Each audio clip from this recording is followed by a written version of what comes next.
নমস্কার বন্ধুরা, সবাই কেমন আছো? আশা করি সবাই ভালো আছো। এসো আমার রান্নাঘরের তরফ থেকে নতুন পুরনো সমস্ত বন্ধুদের আমার পরিবারে আমন্ত্রণ জানাই।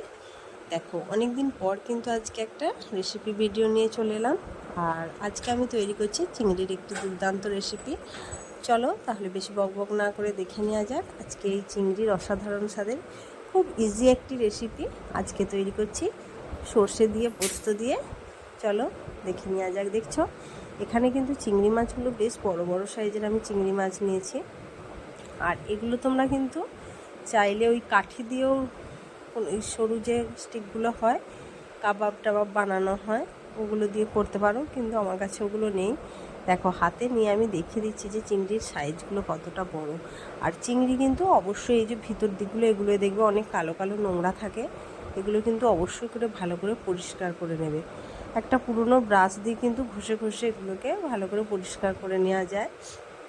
চিংড়ি মাছ কিন্তু খুব ভালো করে পরিষ্কার করে নেওয়ার পর আমি দেখো রান্নাতে চলে যাচ্ছি।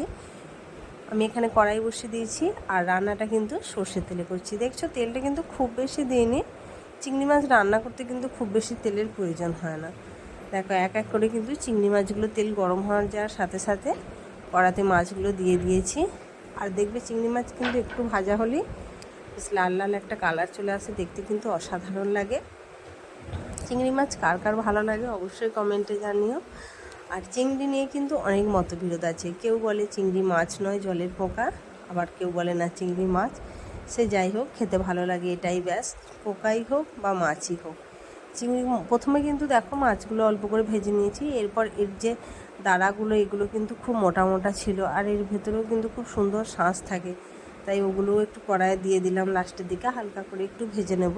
চিংড়ি কিন্তু খুব বেশি ভাজলে আবার শক্ত পাড়া হয়ে যায়, তাই খুব বেশি ভাজার দরকার নেই। হালকা করে একটু কালার ধরলেই দেখছো। এবার মাছগুলো তুলে নিচ্ছি।